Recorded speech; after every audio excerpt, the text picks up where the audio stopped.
Most of us picture space as a uniform ocean of stars, scattered evenly in every direction.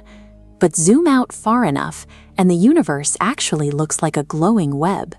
Matter is concentrated into dense filaments, with colossal, dark voids stretching between them. These empty regions take up the vast majority of space. Our solar system isn't cruising along one of those busy cosmic highways.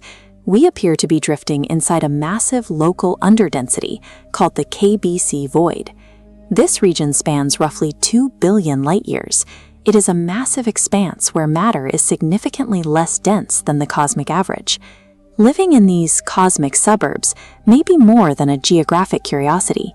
Viewing the universe from inside this massive depression could be distorting our measurements of everything else. Scientists have developed 2 independent rulers to measure the rate of the universe's expansion. Despite being checked and rechecked for errors, these 2 methods yield results that are mathematically incompatible. This is the cosmic microwave background, light left over from 380,000 years after the Big Bang. By applying the standard cosmological model to this snapshot of the early universe, physicists calculate what the expansion rate should be today. This distant ruler yields a result of 67 kilometers per second per megaparsec. The second ruler looks at our immediate neighborhood. Scientists use pulsating stars and supernovas to measure the distance and speed of nearby galaxies. This local ruler stubbornly gives a result of 73 kilometers per second. That 9% difference has moved past the realm of random error. The probability of this being a mere telescope glitch is roughly 1 in several million. A higher expansion rate makes the universe younger. At 73 kilometers per second, the universe becomes so young that it becomes difficult to reconcile with the age of these ancient globular clusters.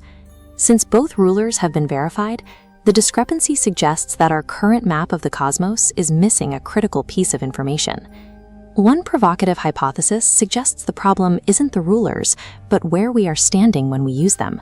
Imagine a giant bubble where the walls are incredibly dense, made of massive galaxy clusters, while the inside is nearly empty. Mass always pulls on mass. With almost nothing in the center to pull back, the dense outer walls exert an overwhelming gravitational tug. Any galaxies inside, including the Milky Way, would begin drifting towards those denser outer walls. This creates a local flow. Our local group of galaxies is currently moving at hundreds of kilometers per second relative to the cosmic microwave background. If this hypothesis holds, we are caught in a general drift toward denser regions, traveling along a gravitational gradient within the void.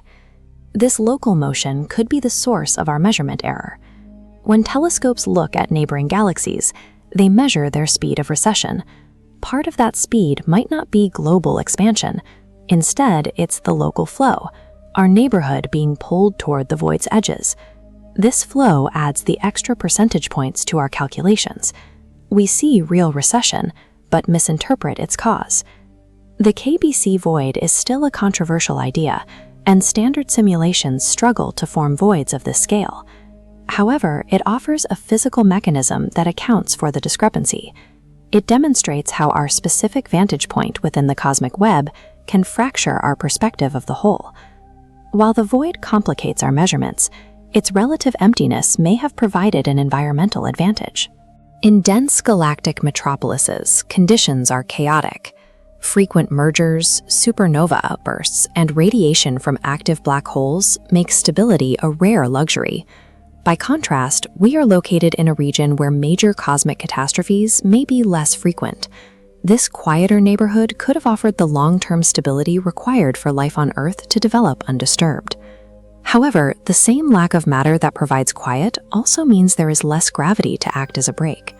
Inside a void, there is very little mass to resist the accelerated expansion driven by dark energy. Under-dense regions become emptier over time. The isolation that sheltered our past is now accelerating.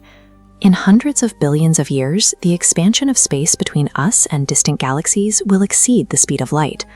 These galaxies will slip beyond our cosmological horizon. Their light will no longer be able to cross the expanding space, and they will vanish from our view forever. Even the cosmic microwave background will stretch and cool until it fades into an undetectable radio hum. All evidence of the universe's birth will be erased. Future civilizations arising in that era will look through their telescopes and see nothing beyond their own galaxy. No distant clusters, no obvious expansion, and no relic radiation. Their calculations will be flawless, and those calculations will show them that their lonely galaxy is the entire universe, static and unchanging. If time can perfectly hide the truth from future observers, we have to consider which parts of our own reality are currently hidden by the empty space around us.